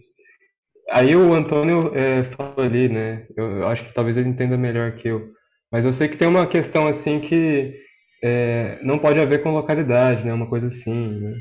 Era isso que eu queria só comentar. Sim, você lembra, eu comentei ontem que John Bell fez uma descoberta sobre a natureza da realidade que eu não sei por que diabos a gente não aprende num curso de graduação em física, que é a natureza não local. Desculpa, Diana, a natureza é? Não local. Não local? Não local, é. Infelizmente, se a gente for chegar... A gente devia fazer um curso sobre isso, eu acho uma coisa que falta. A natureza é não local, tá? Existem fenômenos quânticos que mostram que a natureza é não local, tudo bem? O lance que eu não sei quem foi que falou, acho que o Sidney disse que, assim, por muito tempo se achou que não seria possível construir... Deixa eu começar de novo. Uma das razões, presta atenção no que eu vou dizer agora, uma das razões pelas quais a interpretação de Copenhague, de acordo com a qual não há fatos na realidade que correspondam à trajetória do elétron, por exemplo, né? Que é isso que parece se seguir disso que a gente acabou de discutir. Portanto, a gente não veja que a gente não consegue entender isso, né? Ou, como eu disse, as únicas 4 possibilidades lógicas para a trajetória do elétron é ou por um caminho, ou por outro, ou por ambos, ou por nenhum. E parece que não pode ser nenhuma dessas. Você entende porque então a interpretação de Copenhague vai dizer assim, poxa, não é possível entender a mecânica quântica. E é melhor a gente aceitar que o nosso cérebro, a nossa capacidade mental não está preparada para lidar com situações desse tipo. E aí, alguém que queira fazer... E aí, o que acontece? Se você tentar bolar explicações, como eu acho que o Emílio estava tentando fazer, né? Poxa, mas e se acontece isso aqui e tal, e não sei o quê? Se a gente inserir variáveis ocultas que vão dar conta desse comportamento estranho, e que daí, então, e que se assim fosse, aí cairia por terra essa ideia de que a gente não tem capacidade para entender os fenômenos quânticos, certo? Essa conclusão não se seguiria. Von Neumann fez uma prova no seu famoso livro no seu estupendo livro de 32, Mathematical Foundations of Quantum Mechanics, onde supostamente ele provou que não é possível construir uma teoria de variáveis ocultas. Tá? E uma das razões históricas pelas quais a interpretação de Copenhague durou por tanto tempo é que von Neumann fez essa prova, e só o fato do von Neumann ter apresentado essa prova convenceu todo mundo de que essa conclusão era inescapável. Por décadas. Tá? E só depois se constatou que a prova do von Neumann estava errada. Não matematicamente errada. Matematicamente era impecável, né? Mas uma das premissas que ele utilizou para construir a prova, aquela premissa não se segue. E tanto é verdade que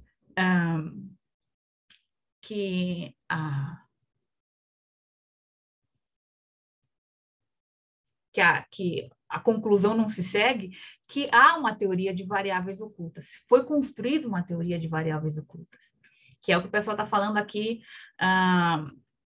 no chat, que é da teoria do David Bohm, que eu mencionei ela ontem, né? Tudo bem? E por isso, porque existia essa crença de que era impossível construir uma teoria de variáveis ocultas por conta da prova do von Neumann, o John Bell, que foi o cara que descobriu essa localidade, ele disse, quando ele ficou sabendo da teoria do David Bohm, ele disse, eu vi o impossível acontecer. Porque se acreditava que era impossível construir uma teoria de variáveis ocultas. Mas não é possível. Tudo bem? Mas, bom, a gente está adiantando a conversa bastante. Alguém tem algum comentário a fazer? Oi, antes eu tenho um comentário e eu também quero ter certeza de que eu entendi. Tá, a questão ainda é do spin Z e do spin X, porque eu levei muito essa comparação de uma função, por exemplo. Eu estou no primeiro ano da graduação de física, né?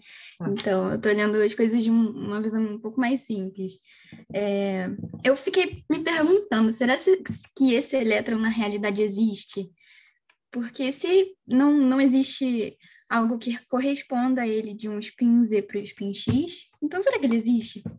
Mas aí eu comecei a pensar da visão de uma função, por exemplo. A função de 2 sobre x. Se x for igual a 0, então essa função não existe, mas de qualquer maneira o x ele existe, né? É como se fosse isso, mais ou menos. Eu acho que eu não entendi o que você quer dizer. É como se o x fosse o elétron e a função de x fosse essa correspondência de um spin para o outro. E aí eu uso esse exemplo, f de x vai ser igual a 2 sobre x. E se x for igual a 0, então, teoricamente, essa função não existe, né? Mas você entende... Faz sentido? Não. Você lembra que ontem eu falei de metafísica e eu disse que as coisas existem de maneiras diferentes? Sim. Sim? E aí você lembra que eu disse que existem coisas como números que não têm existência física, certo? Sim. E você pode pensar em funções assim também, certo?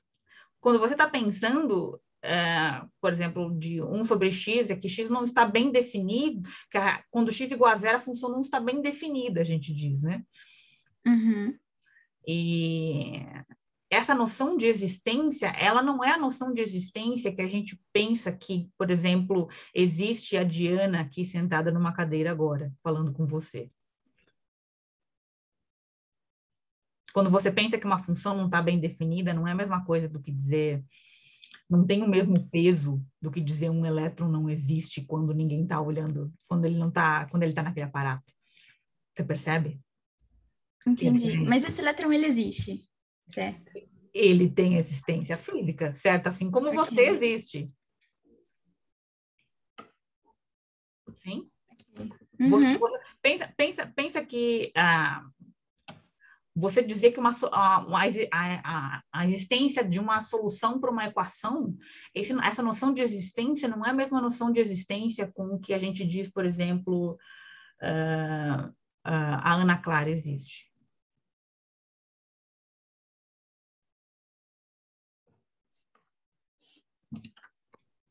E você é muito complexo. E o que você é complexo, sim, eu concordo com você. Existe um certo treinamento para a gente internalizar a profundidade filosófica dessas distinções, porque é sutil. E se você não percebe a sutileza, você às vezes não consegue internalizar, como eu disse, o problema. Mas a grande questão, Ana Clara, que você deve ter em mente é de que parece que o elétron não assim, a propriedade não existe quando ele está dentro daquele aparato, certo? Quando o elétron que tem spin Z igual a meio está dentro daquele aparato, ele ter spin X é algo que parece que não existe. Ué, mas quando ele sai da segunda caixinha, aí existe. Que a gente mede. E ele tem spin X. Ou é meio ou é menos meio.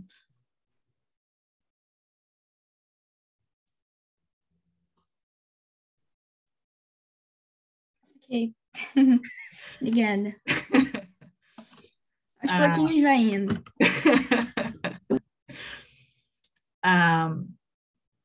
Mais algum comentário? Olá, Diana. É Valdir. Então, ainda fico meio resistente um pouco sobre o spin, porque ele é uma propriedade intrínseca, né? É uma das definições. Sim, é o momento angular intrínseco do elétron. Momento angular. Porque eu imaginava algo intrínseco, um exemplo, massa é algo intrínseco também, né? Uhum. Não é uma propriedade. Então, às vezes eu até imagino, porque o momento angular a gente vê como uma função, né? Justamente, como a gente é função de algo. Eu imagino como é uma função, ele não seria algo equivalente a um escalar, ele tem alguma classificação dessa forma, um escalar ou um vetor? É mais um vetor, né? É um vetor, sim. Tem uma direção, né? Por isso eu tinha essa dúvida, porque eu vejo que o momento angular, para mim, uma grandeza vetorial. O spin eu imaginava, será que ele é vetorial, embora tenha essa propriedade tão intrínseca, né? Então, realmente é uma propriedade, ele é classificado como vetorial mesmo, então. É uma propriedade, sim, você não pode confundir momento angular com um spin, são coisas diferentes, né? O spin é um momento angular intrínseco, que a gente diz, momento angular é uma propriedade como velocidade, né? Uma propriedade dinâmica, não é algo intrínseco ao objeto. O spin, sim. Assim, tá. É justamente isso que eu tô meio confuso. Eu tô imaginando, tentando pensar uma coisa, mas só que não tem relação com a outra, por isso estava estranho mesmo. Mas é estranho mesmo. Mas é uma propriedade que a gente chegou à conclusão de que existe, porque o elétron se comporta, de certa maneira, quando sujeito a um campo magnético, né?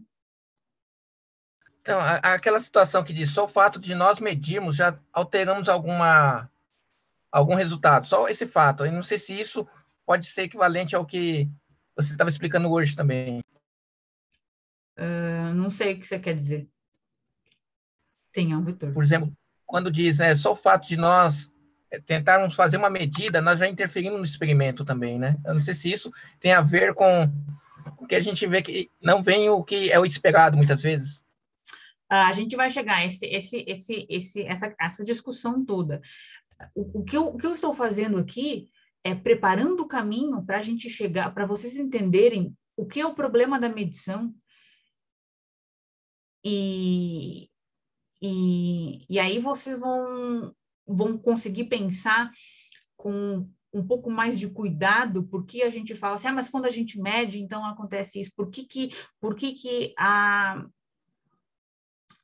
dificuldades aí em tornar essa noção precisa, tá? Assim como a gente fala de superposição, a gente aprende em mecânica quântica, a gente pensa em superposição, mas a gente não para pensar no que significa isso, né? Que significa que a propriedade superposta não tem realidade. E a gente fala de superposição como se fosse uma coisa assim, e de medição também. Tá, mas a gente vai chegar lá, tá legal? Tudo bem. A Marina tem uma pergunta. Eu queria perguntar se não faz sentido pensar que as propriedades intrínsecas do elétron, elas são dependentes uma da outra. Elas, assim, por mais que seja uma propriedade intrínseca, né, tipo, ela é para ela mesma, né? Mas será que não faria sentido ela ser uma função de outras propriedades intrínsecas, todas elas estarem interligadas? Não. E daí, quando uma... Não faz sentido. Tá. E eu queria dizer um pouquinho... que eu pensei nisso quando a gente estava pensando na questão, né, de quando a gente medir um, se altera o outro, né? Então, talvez, né, nessa relação, né? É aleatório. Então, bom, também não tenho muita como falar, né? Não consigo, eu só pensei, né?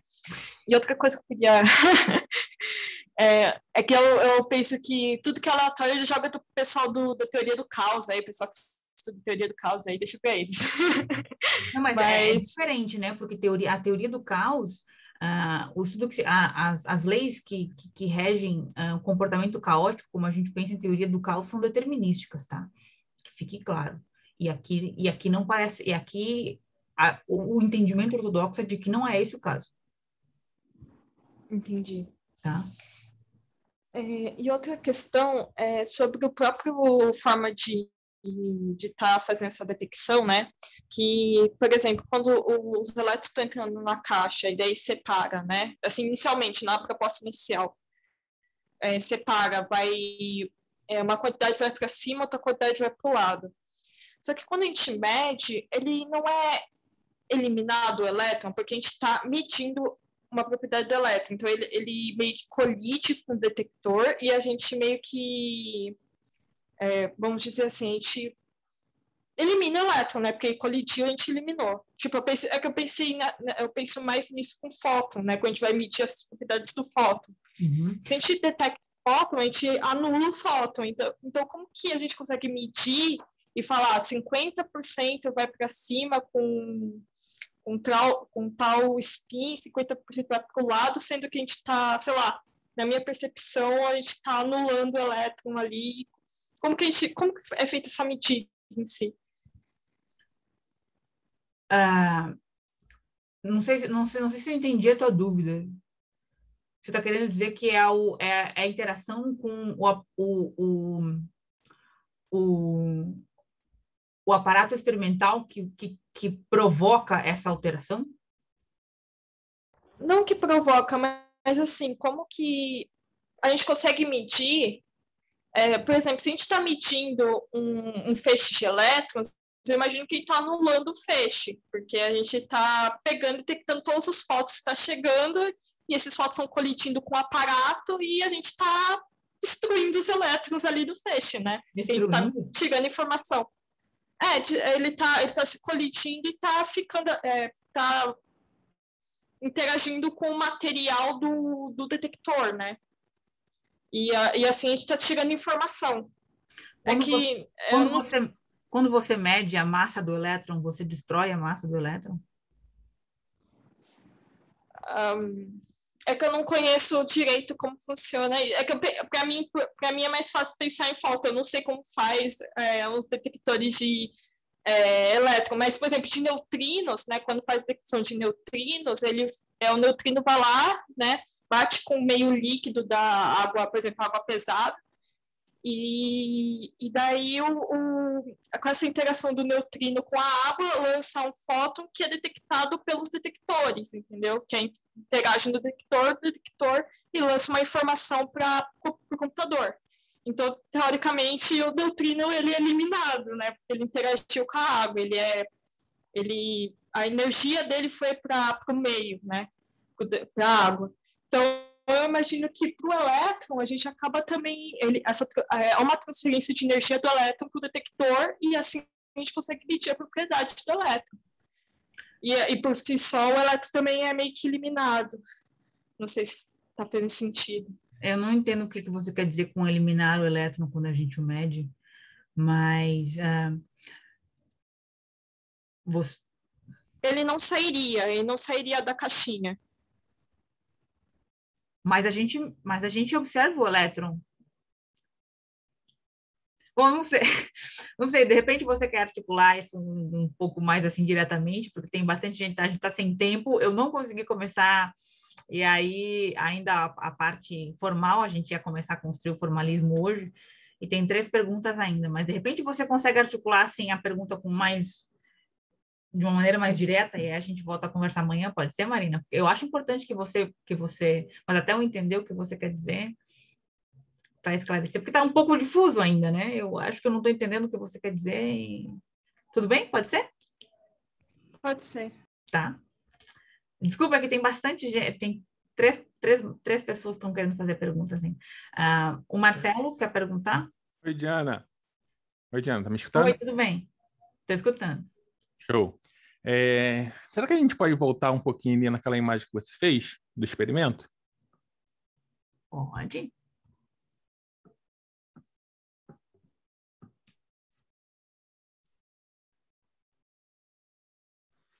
Então, você colocou só uma parede na hora do experimento, correto? Sim. Se você coloca 2 paredes, é como se não acontecesse nada no experimento, correto? Sim, nada passa. Nada passa. Nada passa. Quando você coloca um spin Z na entrada ali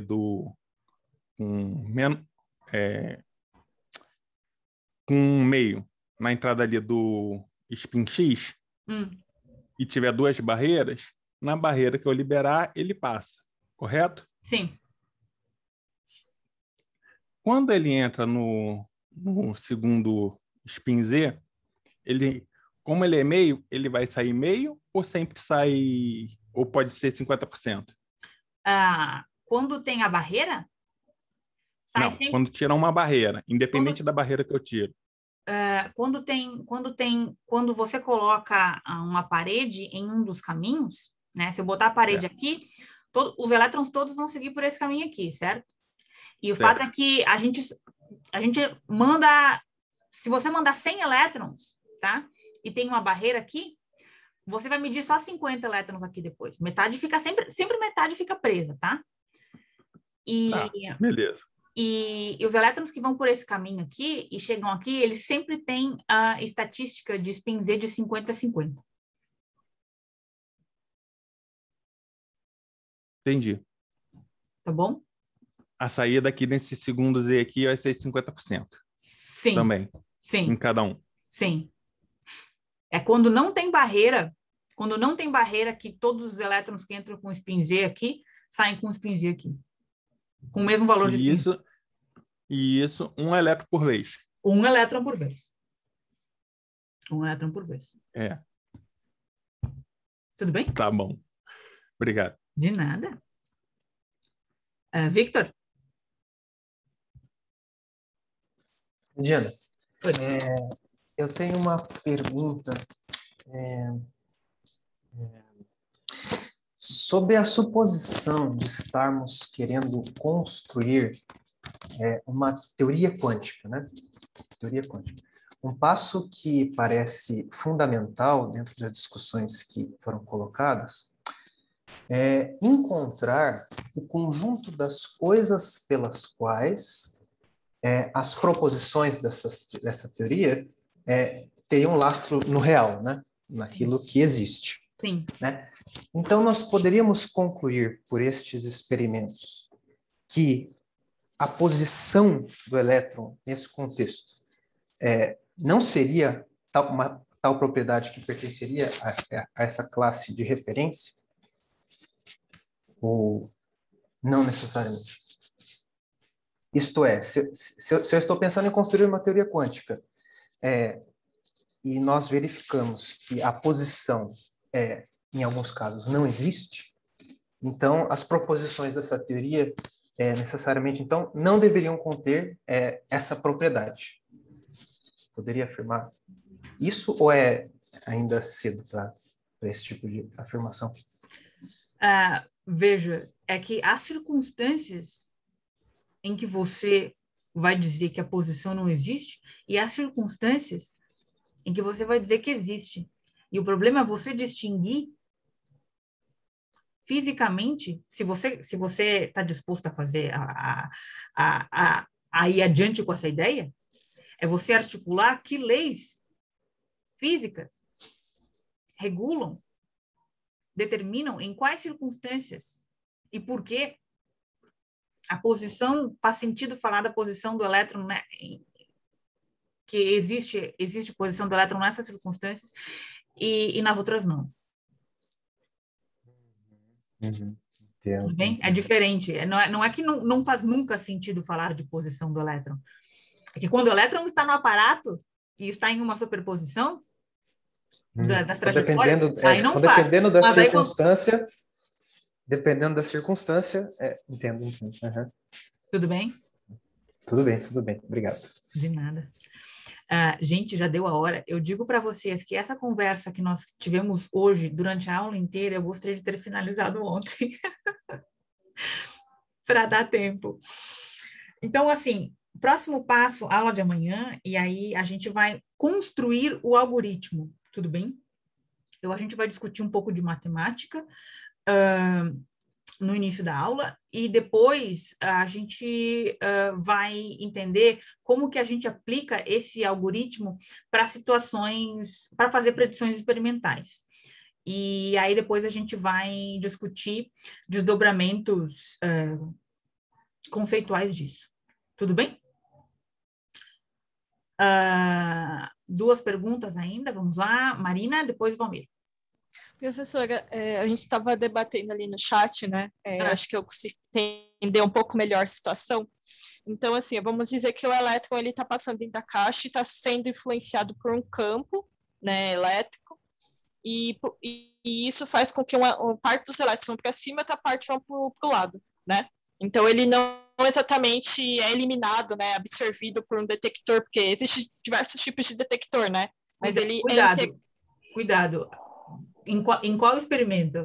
Porque, veja, a conclusão a qual a gente chegou, e essa é uma lição importante da aula de hoje, tá? Porque vocês dificilmente vão ver, isso não está escrito nos livros texto, é que quando um elétron que tem spin X igual, o spin Z igual a meio entra numa caixa daquelas, ele não sai por um lado, nem pelo outro, nem por ambos, nem por nenhum. Sim. Mas isso foi a conclusão que chegou depois de ver a bagunça que deu no final de resultados por conta que, assim, do experimento, né? Mas quando a gente constrói o experimento de forma, no pensamento mais clássico, né? A gente tá pensando dessa forma, né? Já. Eu vou fazer uma pergunta aqui.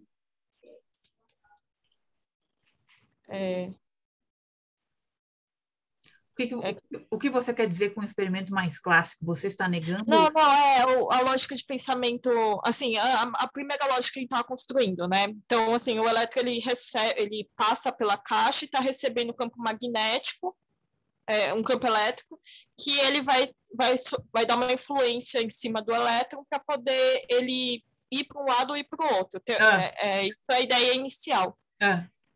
Se ele está recebendo essa influência do campo elétrico, isso já não altera o elétron, porque, tipo, ele recebeu ali, ele, sei lá, pode ter ou não modificado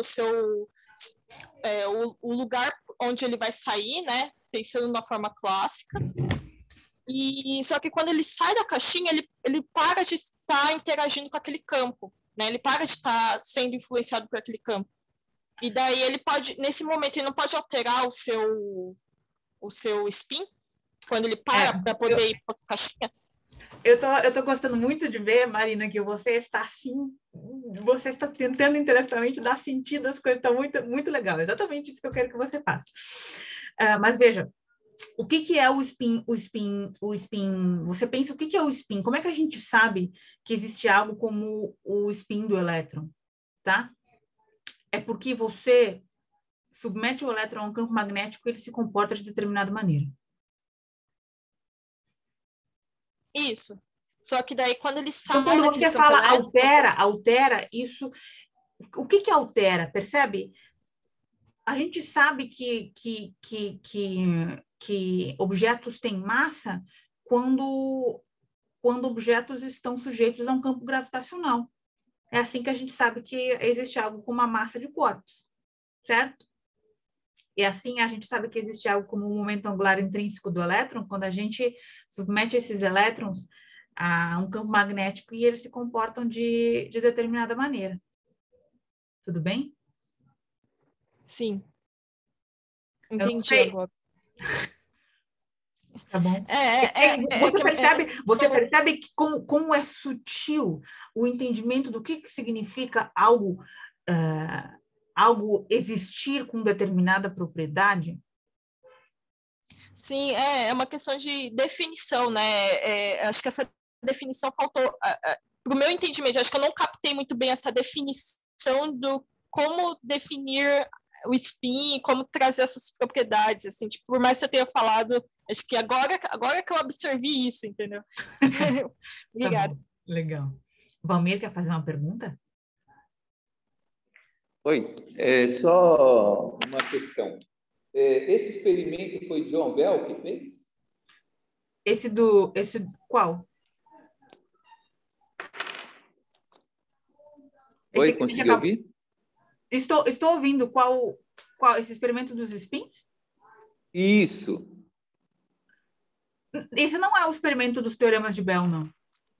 Ah, não? Não. Onde que poderia encontrar esses experimentos? Assim, artigos?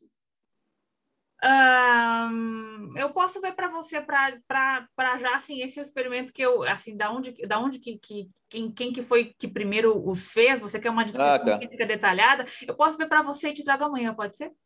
Não, pode ser. Tá, legal. Você é professor de física? Estou vendo. Eu sou professor de química e física aplicada. Ai, que legal! Desculpa, porque teve hora que eu acho que eu deixei o microfone ligado e estava dando atenção, estava ouvindo aqui e dando atenção para ele. Fico feliz que você esteja acompanhando o curso. Estou bastante ocupado. Legal. Obrigado, então, tá? Imagina. Tá. Professora, posso só fazer uma pergunta? Pode. Acho que não tem mais ninguém com a mão levantada. Eu queria saber se faz sentido a pergunta que eu vou fazer ou se já testaram isso, né?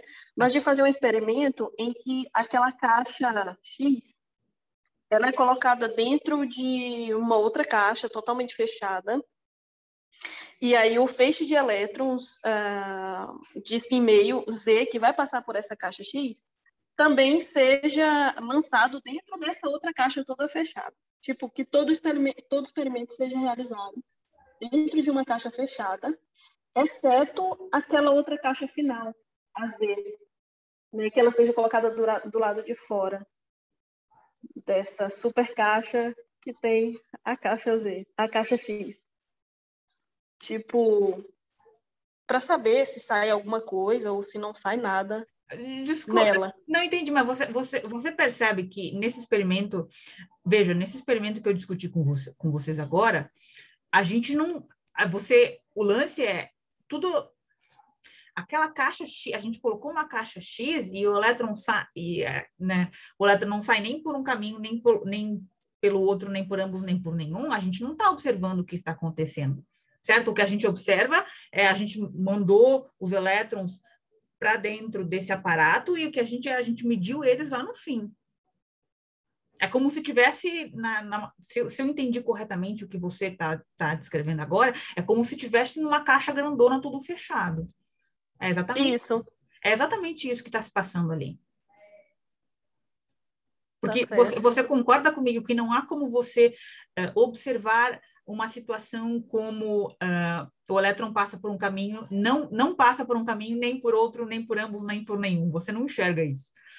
Então, o que está acontecendo lá está, usando as tuas palavras, numa grande caixa preta. Tá certo. Tá bom? Tá legal. Tá bom. Então, muito obrigada, pessoal, pelas perguntas, pela discussão hoje. A gente retoma amanhã e a gente vai construir esse algoritmo que a gente chama de mecânica quântica. Tá legal? Tiana? Oi. Só uma pergunta técnica do curso. Você não quer, não sei se você pode também, né? Não quer estender um dia, tipo sábado, no mesmo horário, se todo mundo votasse a favor? Para daí ter, tipo, mais tempo de você, se faltar tempo. Se faltar, claro. Se vocês quiserem, claro. Me importo muito com que assim, que a mensagem chegue a vocês. Se vocês quiserem, com certeza, se faltar tempo. É que, assim, eu não estou correndo porque eu acho importante que vocês façam essas perguntas para que não fique dúvidas, porque não adianta eu sabe, jogar um monte de informação aqui e eu dei o que eu pensei em dar, mas vocês acabaram não entendendo a minha mensagem. Então, assim, entendo. Né, eu tô... Por isso que eu faço questão de responder cada pergunta e tudo mais, porque porque eu sei que é sutil. E se vocês não, se não insistir e for devagar, a mensagem vai acabar não chegando. Se faltar tempo e vocês quiserem, a gente pode fazer aula a mais, não tem problema nenhum.